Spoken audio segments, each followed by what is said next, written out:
Association football is possibly the most popular sport in the world today. One of its greatest exponents is Manchester United and Ireland's George Best. Hello. This is a series of instructional films on the arts and skills of association football. In this one we'll deal with the essential part of the game, passing, both with the inside and the outside of the foot. This series is designed for those of us who wish to improve our footballing techniques and skills. The exercises we will show you in the following weeks will be carried out on a coaching grid, each square measuring 10 yards by 10, on a 5-a-side pitch, and a full-size football field. Here the stars of Manchester United play Oldham Athletic in a pre-season practice game. The greatest game in the world. A game of grace and beauty, especially when played by people like these. Just look at the accuracy of the passing.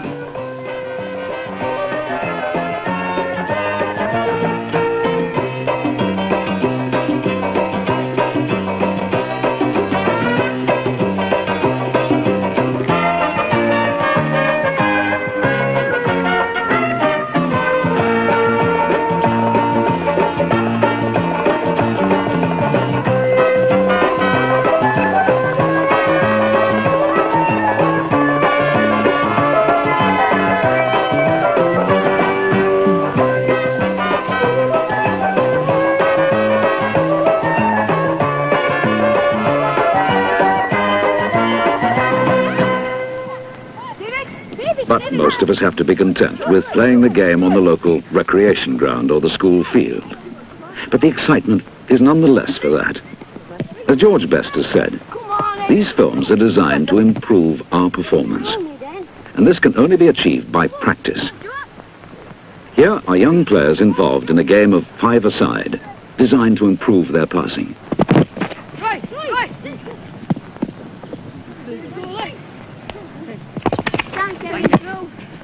Wing! Go! Golly, wing! Jimmy! Oh, like, golly! Here, wing! Here! Finish! Shot! Go! 5-a-side gives you many opportunities of making contact with the ball. And many chances of making errors. And here, with George's help, we're going to try and iron out these mistakes.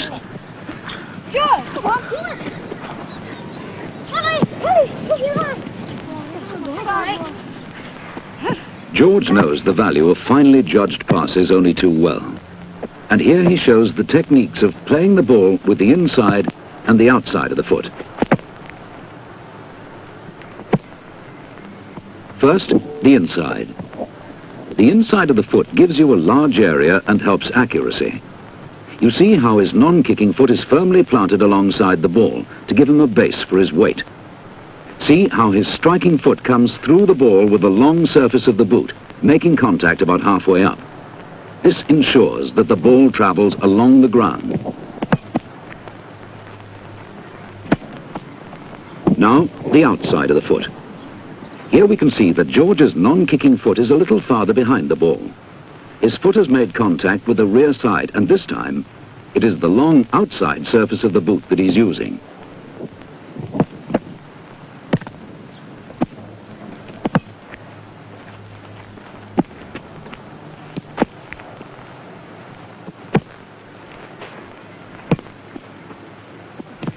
Now, the boys have a chance to practice this technique. They're playing across the coaching grid, which means they are 10 yards apart and passing the ball one to another. First with the inside of the foot, and then with the outside.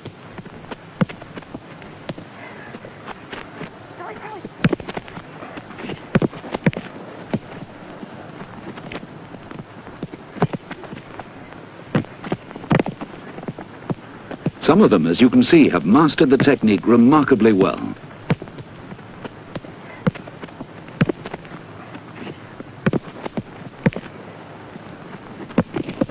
Now George demonstrates again the importance of using the correct techniques at the right time in a 3-to-1 game in the grid. You see here again the use of the outside and the inside of the foot.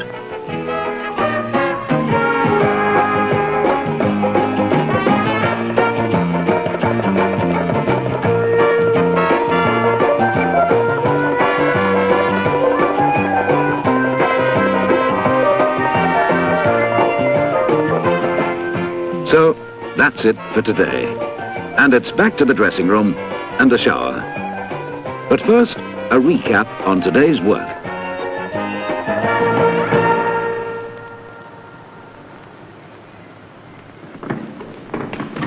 Well, boys, after the exercises today, I'd just like to say a few words on it. I told you before, one of the most important things in football is the passing of the ball.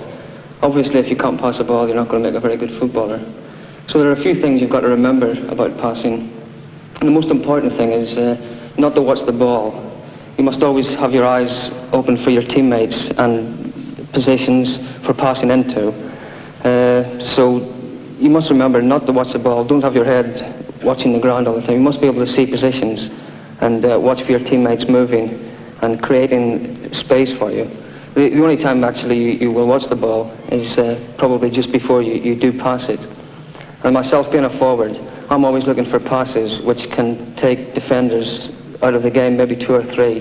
So it's not always short passes. It might look nice, short passes, but now and then a long pass into an open space can take maybe 2 or 3 defenders out of the game at one go. So you must remember this. Last week we looked at the art of passing. This week we look at another very individual skill, being able to dribble. George Best is famous for his skills as a dribbler. And in this practice game against Oldham Athletic, he demonstrates some of the magic that has made him one of the most feared dribblers of all time.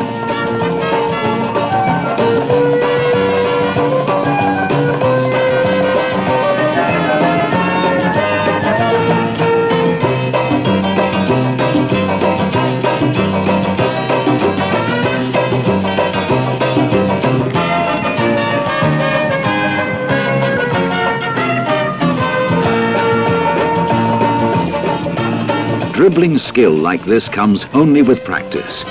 And practice begins for our young players in the coaching grid. Here, like a bag of worms, they twist in and out, trying to keep control of the ball, and at the same time being careful to avoid the other members of the group. George Best joins in, showing that even the greatest dribblers can enjoy and learn from a practice situation, as simple and yet as complicated as this. Notice how he caresses the ball with the inside and the outside of the foot. Last week we talked about passing. This week, the inside and the outside of the foot are being used to bring the ball under control. Look how he changes direction and suddenly changes pace. See how the ball is constantly under his control. His body twists and turns, as yours will need to do when it comes to facing opponents in the actual game. Now the boys are practicing their dribbling. They are playing a game 1 against 1 in the 10-yard square. The object is to attack, beat your opponent, and finish with the ball under control on his line. The main constituents of dribbling skill: change of pace, change of direction.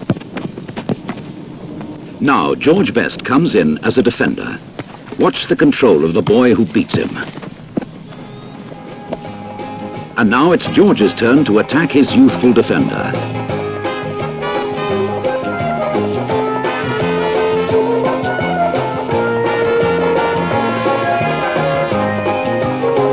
Notice the change of direction, but his opponent is not fooled.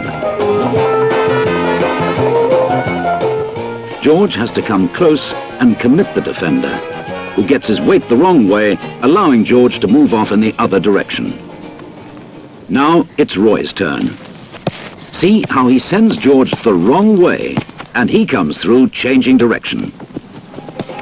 To underline the point, George makes the same maneuver again. 1 against 1 football like this is an enjoyable and instructive way to develop dribbling skill. In all games of this nature, a target should be set. For example, the first to score 5 goals. Because we should always remember that soccer as a game is based on the number of goals scored.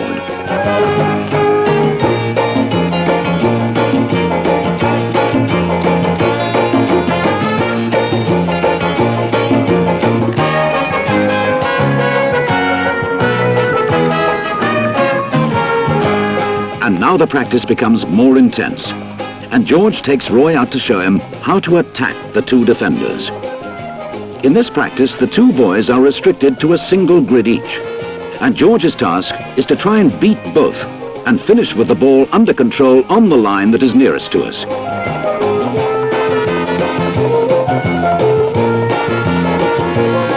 The first defender is beaten.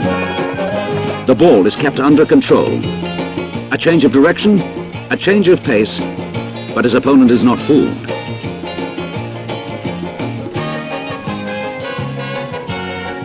Again, a change of direction, and the ball is pushed through.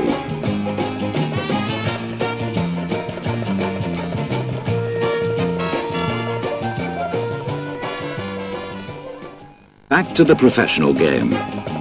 See how the ball is always under George's control, always within playing distance.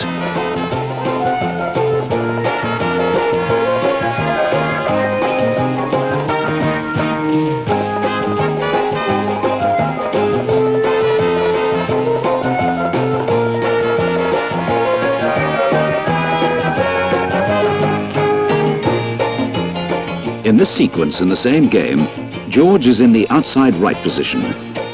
Notice the exaggerated change of direction, and now the change of pace to accelerate through the gap between the two defenders.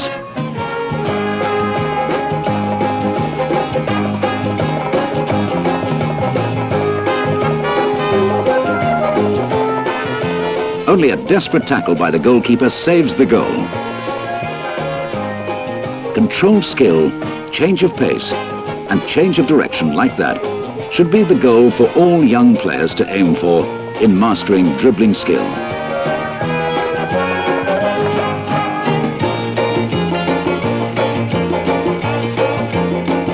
So that ends today's practice session.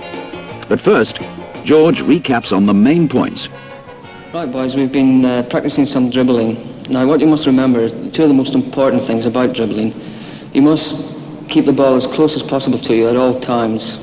And you must be able to dribble with both the inside and the outside of the boot. And as we talked last week about passing, you must develop a sort of touch for the ball without having to look at it, and be able to know where it is at all time without having to keep looking down at the ground. So you must remember, you don't have to watch the ball. You must be able to feel and know where it is. And if you've got it as close as possible to you, you learn to feel where it is without looking at it all the time. Try and beat one or two men in a small space, and after, the same as everything, the more practice you get at it, the better you'll become. So I think that sort of wraps up the dribbling. Next week we'll talk about moving off the ball. So far we've looked at individual skills, but football is a team game, so now we'll look at what happens when you are not personally in possession, but your team have the ball. In other words, moving off the ball. As George Best has just said, association football is a team game, and that involves more time off the ball than on it. Watch how George is continually on the move, making himself available for passes. Concentrate on the movement of the players who are not in possession of the ball. Notice how they're constantly on the move, but not always on the same line or at the same pace. Now, let's follow this player. He plays a through ball and, accelerating forward, goes wide, takes the ball into a space, and is able to continue the attack towards his opponent's goal. Now George plays the ball forward, accelerates wide and fast, and takes possession of the ball. Now George shows us what happens if you move without thinking. You lose the ball.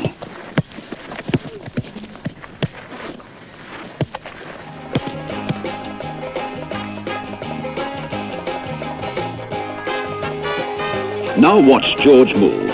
He plays the ball, accelerates away from the other defender into a space where the ball can be returned to him, and where he is available should the ball be played to another colleague.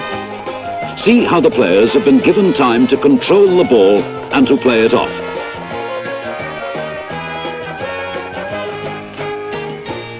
The lesson is well learned.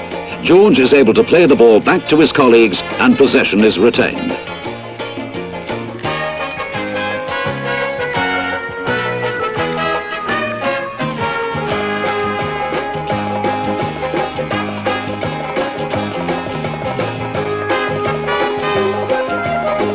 Watch how George assesses his position.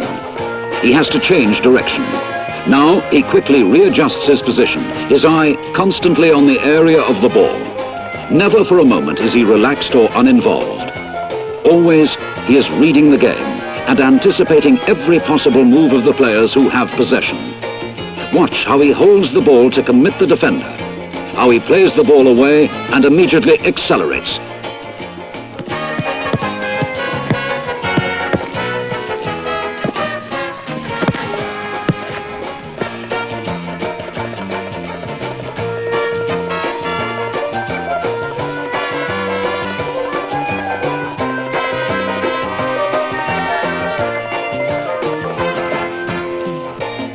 So far, the runs have been made in front of the defenders. Now George shows the boys the value of looking for runs behind the defence. It is the same practice, 3 against 2, George playing for the light-shirted team. He is in space, waiting to receive the pass. Now he moves slightly to the left. The ball is played away. George readjusts to the right. A space now for him to pass behind the defender. Will the young player move? He does, and the ball is played between the two defenders to the player who has moved so well off the ball, and possession is retained. The young player has realized the value of running across behind the defender. He readjusts his position, and both he and George are in space. The ball is played to George. He consolidates his position, turning, watching, and is able to readjust when the ball is not as accurate as it might have been. If he hadn't been watching, concentrating, he would have been unable to do that. See how the white-shirted player has found space in front of the camera.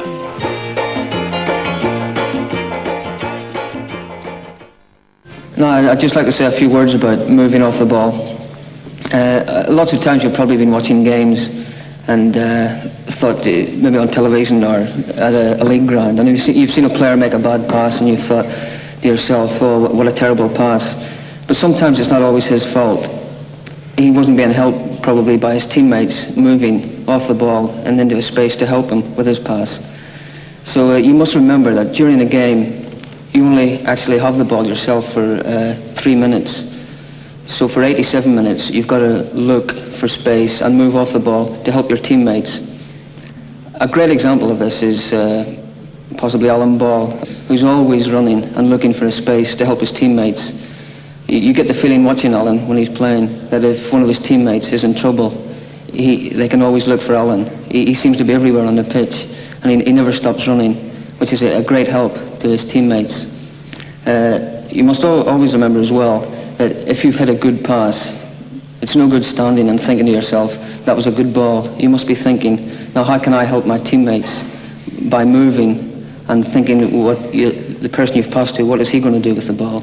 And you must help him by moving into a space. So you must remember this, it's very important. A lot of people seem confused by the word wall pass in football. So today we're going to analyse it and go into it in a lot more detail. Here we see a typical wall pass. The player with the ball is confronted by a defender. He can pass to his colleague on the left, run forward and receive an immediate return pass in the space behind the defender. Here the player with the ball passes to his colleague. The return pass is made into the space behind the defenders for the original player to collect the ball once more and continue the attack. In this case, however, the return pass is struck too firmly and the attack is unable to be successfully completed.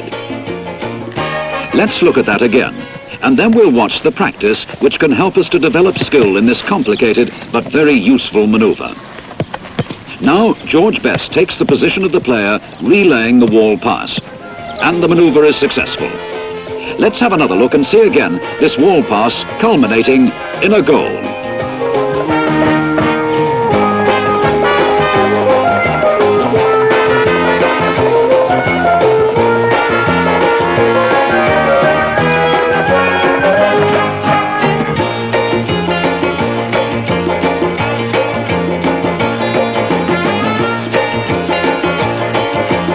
Back to the practice grid.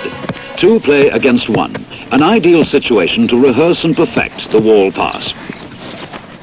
The first essential is for the player with the ball to commit the defender. To do this, he must attack him, leaving his pass until the last possible moment. George shows us how. See how he commits the defender and then places the ball accurately and at the correct angle and speed into the path of his colleague. Immediately, he continues his run behind the defender to collect the return pass. Let's look once more at this maneuver of committing the defender. George approaches his opponent. The defender moves in. George pushes the ball so that his opponent cannot intercept and accelerates behind him into the open space. The return pass is not, however, accurate enough. So back we go to the practice situation for another run-through.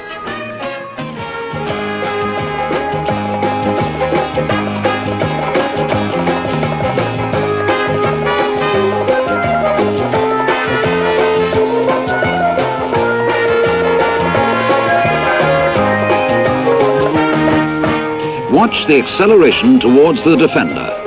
The pass is delayed, then made when the opponent thinks wrongly that he can intercept. Into the space behind him goes George Best to receive this time a good return ball.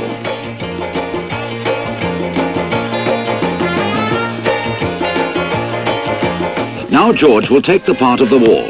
It's called the wall pass because the ball is relayed immediately on impact, just like bouncing a ball off a wall.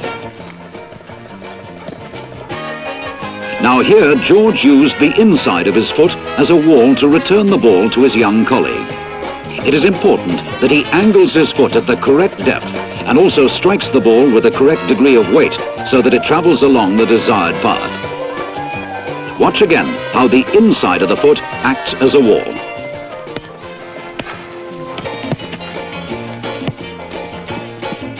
In this 2-against-1 situation, we see the outside of the foot being used.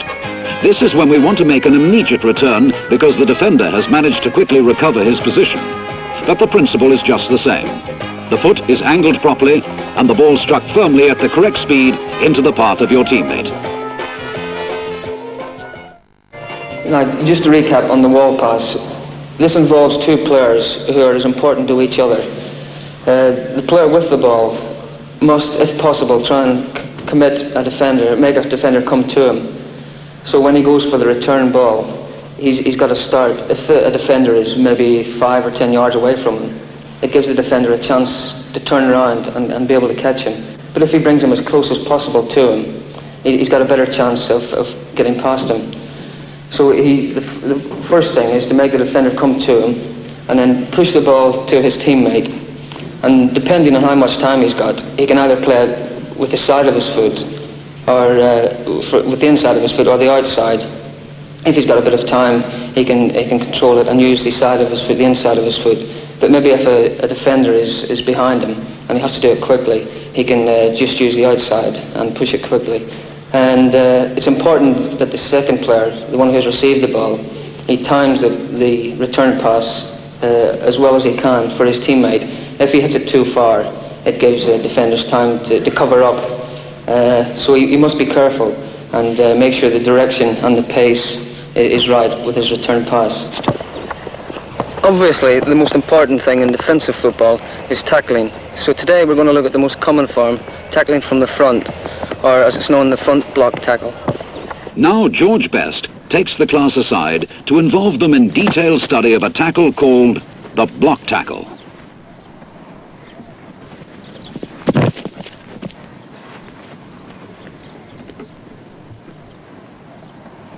George and his young colleague show the class the importance of challenging for the ball and playing the tackle all the way through. Look at the power of George's approach and how he brings his weight into the tackle. And notice how his tackling foot has gone alongside the ball, presenting a large striking area. At this stage of the tackle, George's weight is leaning in the opposite direction to the one which he ultimately wants to travel in. This is because he had to stretch to get to the ball, a common occurrence in the game. Now he must bring his weight forward through the ball, and he has done just that. Notice how the knee of his tackling foot is well over the ball, enabling him to push through the rest of his tackle and still keep possession.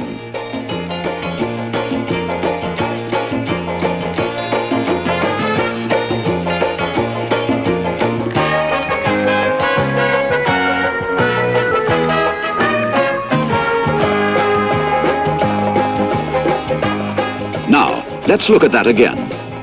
George goes in. The challenge is made, and they fight for possession. If two players challenge equally like that, with good tackling technique and strength, then something extra is needed. We have to be able to lift the ball over the opponent in order to dispossess him.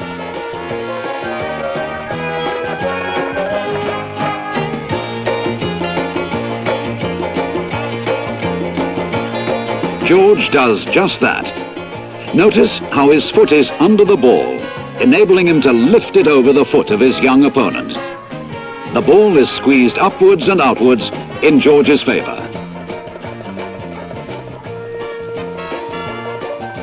Now the class practice 1 against 1. The object is to win the ball and attack across the square, trying to reach the opponent's line. They're obviously enjoying this.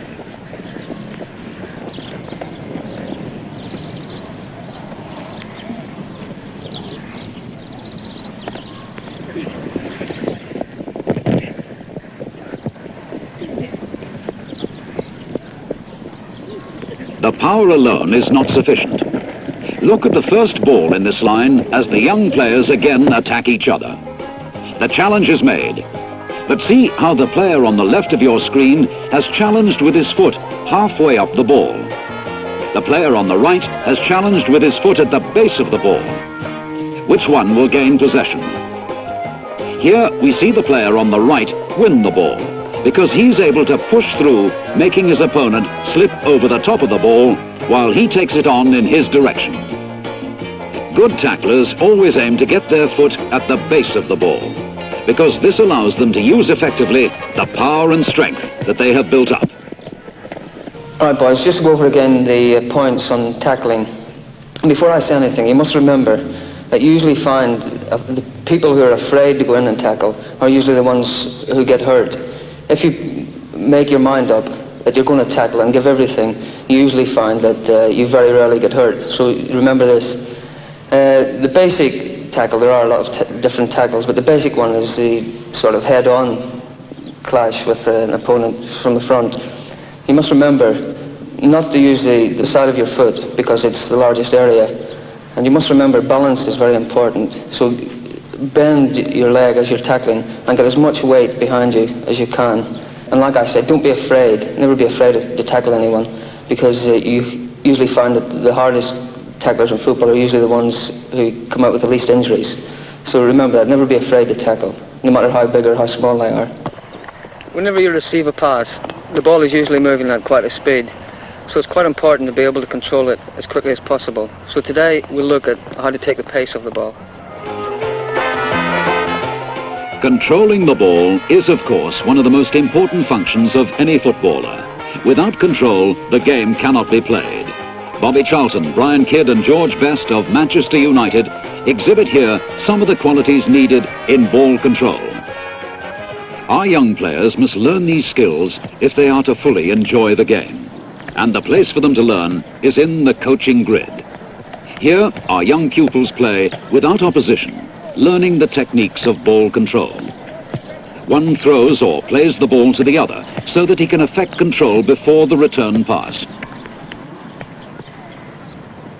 George Best demonstrates the skill required to take the pace off a ball which is played along the ground.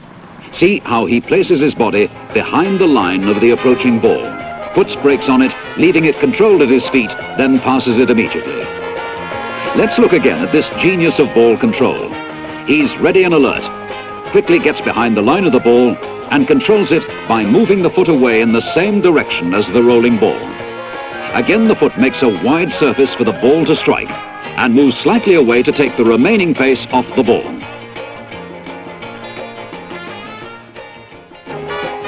See how George takes the pace off the ball on the ground and plays it away to a colleague.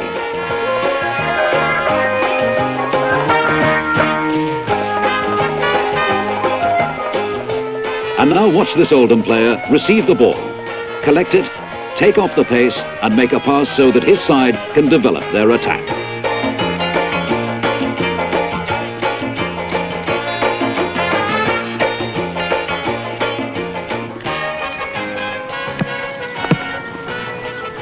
Now George shows us how to capture a ball travelling through the air. In this case, he uses his thigh as the cushioning surface.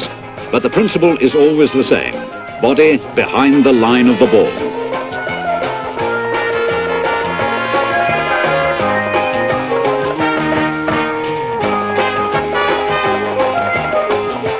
At the moment of impact, the thigh is withdrawn, supplying the braking distance needed to take the pace off the ball and bring it quietly to rest at the feet, ready for playing.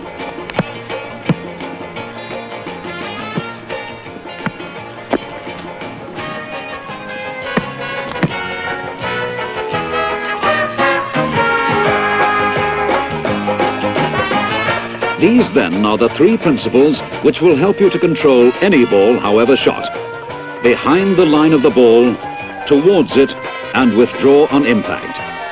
Once these principles are understood, then practice will improve your skills. Practice not based purely on repetition, but on understanding.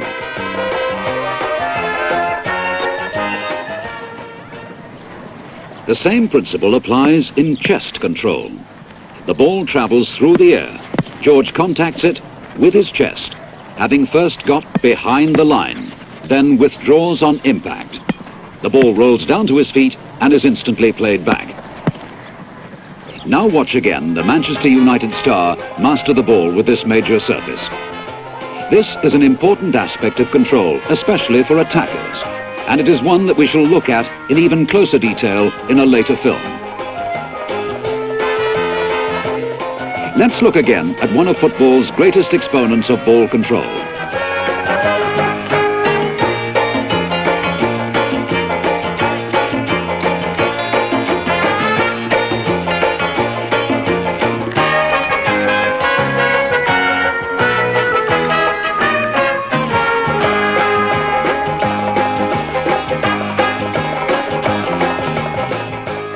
The boys watch and learn. Kevin in particular, for he's going to try to control the ball with his chest.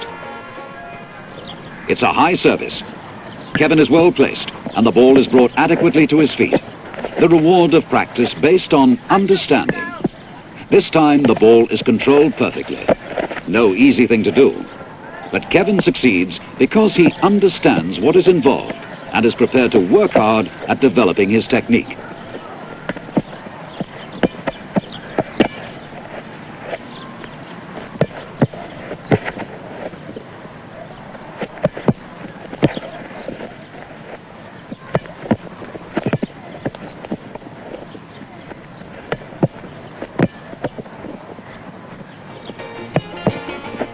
Let's watch Bobby Charlton again in the professional game, controlling the ball with his chest.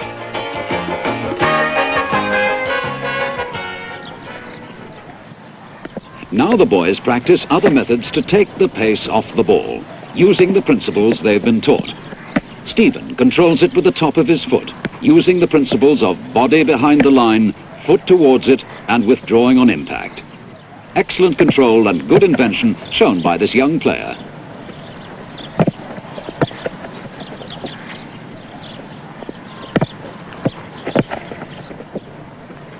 Now they practice in a game situation. Many opportunities for ball control on the ground, and many opportunities for mistakes in the air. Look how body control wins this goal. Now, just a few words on taking the pace off the ball. As you know, if I stand in front of you with a piece of wood and you throw a ball against it, the ball can bounce anywhere. But if I stand with a cushion, say, and you throw the ball, I know the ball is going to drop where I can control it with an easy reach. So you must remember that whichever way the ball is coming to you, you must go with it and sort of act as a cushion. So if the ball's coming from the air to the ground, you must make whichever part of your body is going to control it, make it come with the ball. So if you're going to bring the ball down on your thigh and it's falling, you must make your thigh drop at the same speed as the ball. The same as if the ball is coming from left to right, you must make your foot come from left to right at as close as possible the same speed as the ball and take the pace off it. So this is very important, you must remember it. For attackers, it's very important while dribbling and in possession of the ball to be able to screen it and keep hold of the ball and wait for your teammates to get into position. So today we're going to look at the very important art of being able to screen the ball.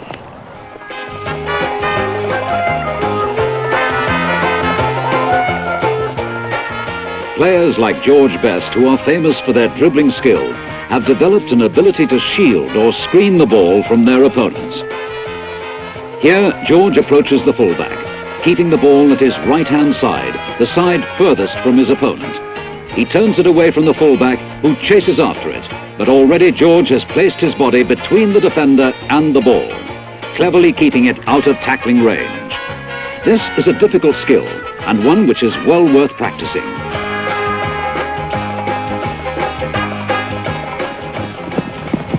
Now George, with one of the young players, is working in a 10-yard grid, keeping the ball away from his opponent by playing it at all times with the part of his body further from the defender.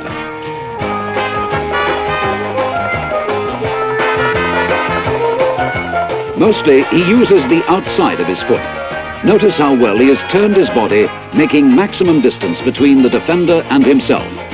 Now his opponent cannot gain the ball without committing a foul.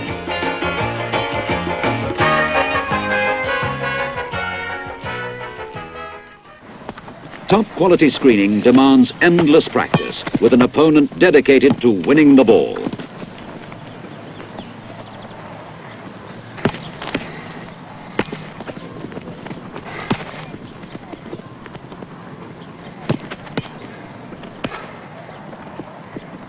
Just a few words about screening the ball. The best way of screening, well, the important thing in screening is to remember to keep the ball as far away as possible from your opponent. And you must always keep your body between your opponent and the ball. It's no good having the ball up close to you, because if they come from behind, they can get a tackle in and clear the ball. You must be able to control it yourself, but keep it as far away as possible from your opponent. Now, we've been talking about screening the ball on the pitch, which is more or less being able to look after the ball on the pitch. And while we're on the subject, I'd just like to say a few words about looking after the ball after the game. A lot of people, when the game's finished, tend to just throw the ball away and think, well, it's okay now until the next time. But a good way of making sure the ball keeps its shape is immediately after the game, is with an adapter. This is a needle adapter. Just wet the end of it. Place it in the ball, just push it in, unscrew the top, and just let a little bit of air out of the ball, and then put it away until the next time you use it, and pump it up again. This helps the ball keep its shape all the time. Heading is one of the most spectacular aspects of the game, so today we look at this, especially for attackers, and in particular, heading for goal. Here we see George Best scoring a goal at the near post from a header.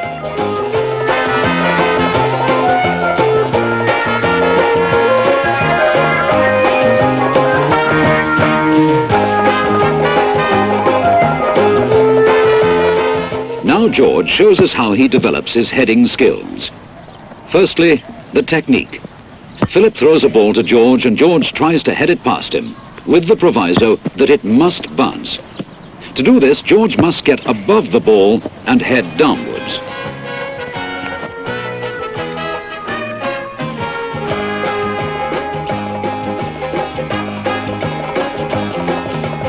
Let's analyze this technique more closely. George jumps, striking at the top of the ball so that it travels in a downward direction. Now the jump. In this first effort, George takes off with 2 feet. Both feet provide the power to lift his body weight.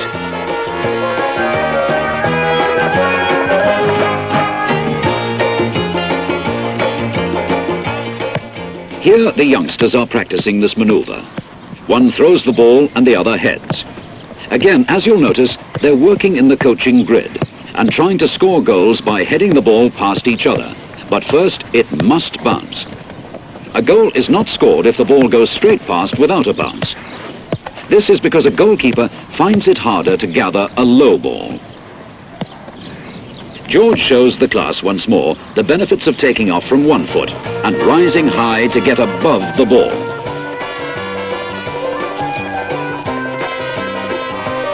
Let's watch his feet this time. 1 foot up and through the ball.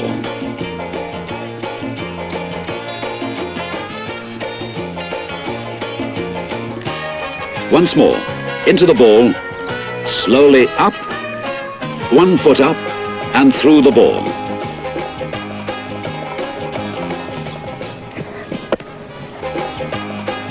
Now George comes in to show them how to get behind the defender. He runs away. The defender turns. He checks inside, and now he's able to come and meet the ball with the defender well behind him. Now it's a matter of technique, and George makes no mistake from that distance. Just a few words now on heading. You must remember when you're heading a ball, one of the most important things is timing, and you must keep your eye on the ball all the time. And don't forget, you head with the front of your head, not the top or the back. A great example of a header of a ball is Denis Law. You've probably seen him score hundreds of goals with his head, and it's all due to the timing and the fact that he keeps his eye on the ball. When you're heading for goal, you must remember it's always more difficult for a goalkeeper to get down on the ground and save it. So always try, instead of heading it towards maybe the top corner, try and keep the ball down all the time and hit it. It makes it more difficult for the keepers. A good way of practicing heading is to get one of your teammates just to keep crossing balls, and with an opponent, try and always get to the ball first. But remember, keep it down, try and head towards the ground all the time and make it more difficult for the goalkeepers. They say a team is on the attack as soon as they gain possession. So it's important, even when the goalkeeper has it, to be thinking of attacking. So today we'll talk about distribution from the goalkeepers. In association football, every player is both an attacker and defender. This is easy to see in the case of outfield players, but sometimes a little bit more difficult to think of in terms of goalkeeping. The goalkeeper, however, should be regarded as the last line of defense and the first line of attack. By good distribution, he can set his attack in motion. Bad distribution can put his team in jeopardy. Here, the goalkeeper collects the ball when challenged by George Best and distributes it quickly and efficiently by throwing it to a player moving into space past the United forwards, who now have to race back.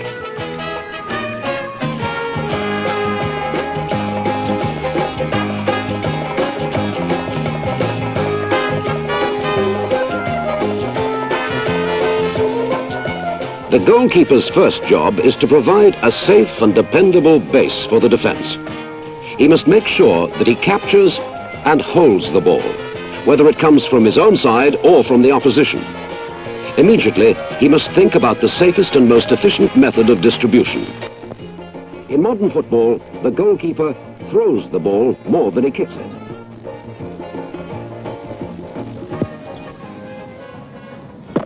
Here, John Adams demonstrates methods of throwing the ball.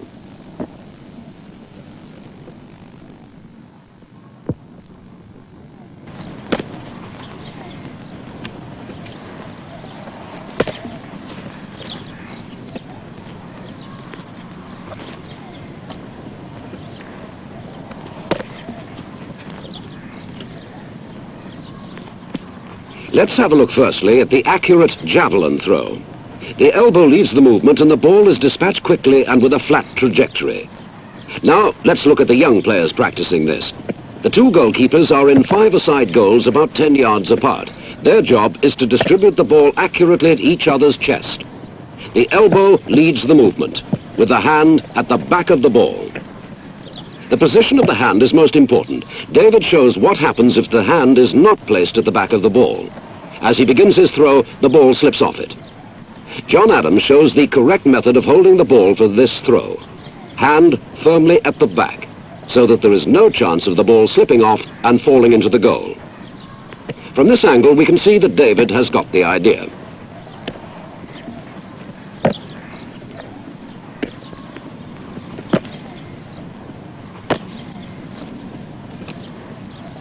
Now, George Best crosses some balls which John Adams collects in order to demonstrate the technique of throwing with a bowling action.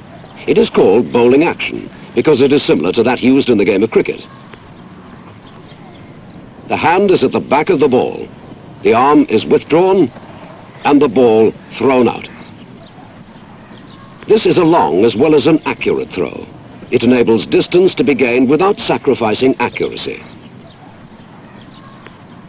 Now John Adams shows them an exercise to help develop accuracy as well as distance.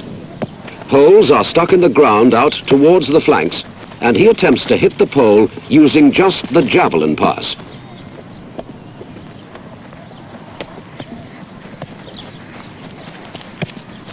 An overarm throw. Good shot. Well, boys, as you probably know, I'm not a goalkeeper, but I've played in front of some of the best goalkeepers in the world. So I'd just like to say a few words about the distribution from goalkeepers. As well as being the last line in defence, a goalkeeper is also the first attacker. He starts off attacks as well as anyone. They have two methods of throwing a ball, as you've probably seen on television and games. Not a lot of goalkeepers kick a ball out now. They prefer to throw it. It's better for them. If they kick it, the ball tends to go anywhere. It can't go anywhere and usually ends up with an opponent. But if they're throwing the ball, they've got a fair idea of where it's going to, and they can start attacks in this way. There are two methods of throwing it. There's the bowling action, which is like the cricketer uses, and the javelin action, where he throws it as if he was throwing a javelin. But he must always remember to keep the whole of his hand behind the ball. As a matter of fact, in one of the practices we had last week, you probably remember, one of the lads scored. I don't know, who was it scored? You scored when the keeper dropped the ball. He must remember to keep his hand behind it all the time. As well as the other players, he must always be looking for space to throw the ball to and see situations, as well as the outfield players. And he must also be accurate. It's no good throwing a ball to your teammate if he's got to have to come back maybe 10 or 15 yards to collect it. He must be very accurate. It's no good throwing him over his head or past his ear. They must be as close as possible to his feet and start an attack. And also, if he's got a choice of maybe throwing a short one to a fullback, it might not be as good as throwing a long one to a winger, maybe, because the fullback still has to get it past maybe 3 or 4 of the opposition. Whereas if he throws a longer ball, maybe 40 or 50 yards to the winger, you're halfway up the pitch. So he started off an attack just from throwing one ball. So this is quite important for goalkeepers. We've already talked in the series about accuracy in passing. It's also important to be able to weight the pass. In other words, control the speed of it. So we'll practice that today.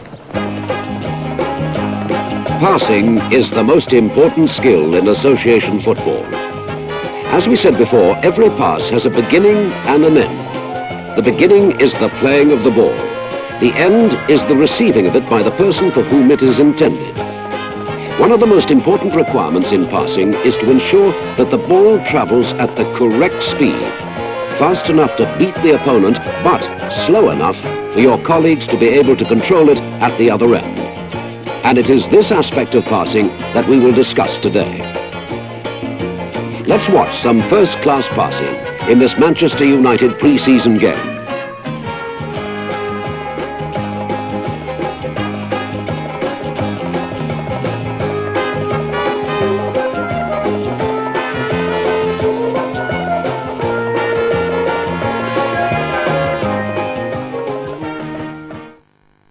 George comes in to show us the correct way.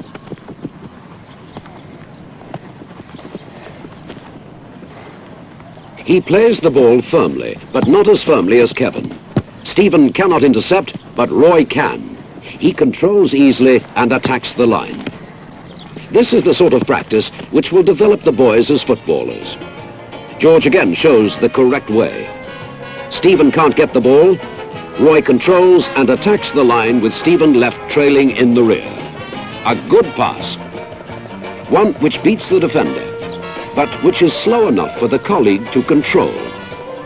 2 against 1 practice like this is a good method of practicing and developing weighting of the pass. Starting from positions like this, the pass has to be struck at exactly the right weight, or the defender is able either to cut it out or to back off.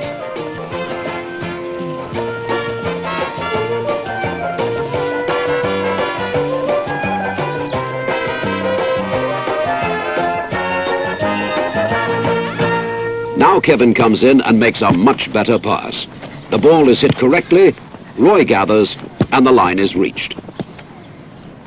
Practice and yet more practice. It's the only way to develop skills, and this is especially true when we come to passing.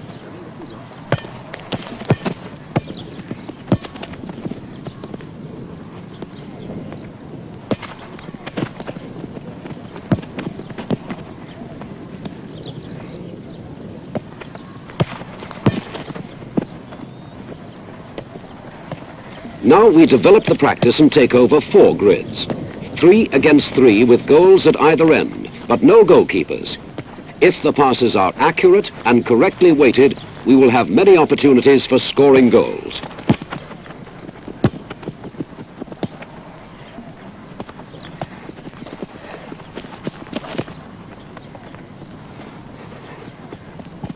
Each practice starts in the same position.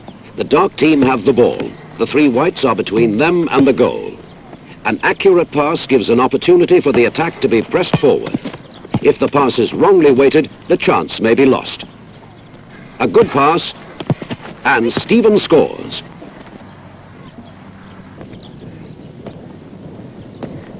Now, on the five-a-side pitch, we develop the exercise even further.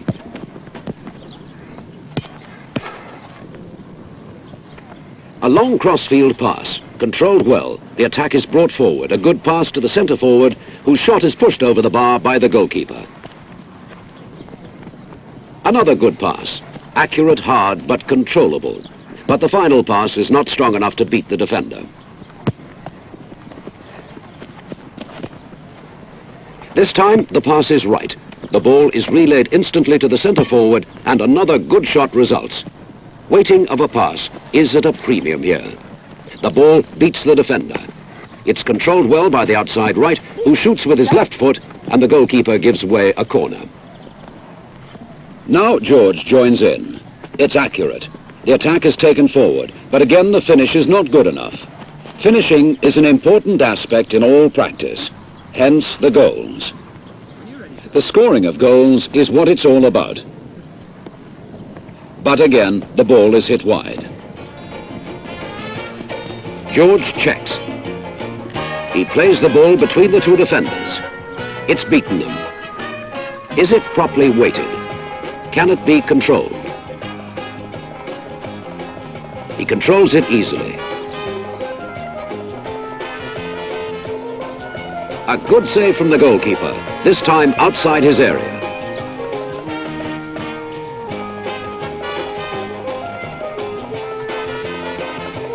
The practice is repeated. George waits the pass. Beyond the two defenders. It's fast enough to beat them, but slow enough for the ball to be collected. The attacker is able to go through. The goalkeeper has to come again. The ball is played past him, but again he manages to parry it, and the opposition turns defence into attack. George Best once more shows the young player how to correctly weight the pass. He plays it past the two defenders.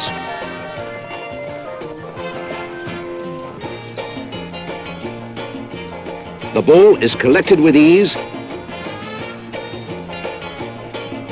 but he again makes a mistake in finishing. The practice is repeated again. George demonstrating successful weighting of the ball past defenders.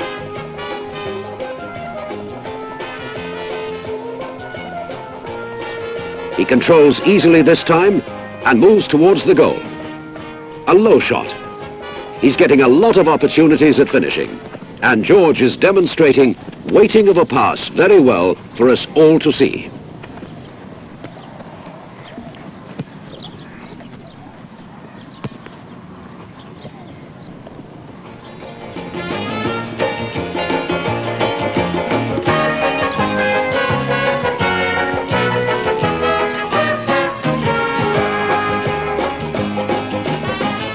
That's the end of today's practice session. But here is George to recap on the main points.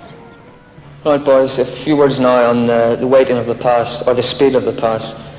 We've already spoken about the different methods of passing, both with the inside and on the outside of the foot. But it's also important to make sure the speed of the pass is right. I think the best way to explain it is the pass has to be fast enough to make sure an opponent doesn't intercept it, but slow enough to make it easier or easy for your own teammate to control it.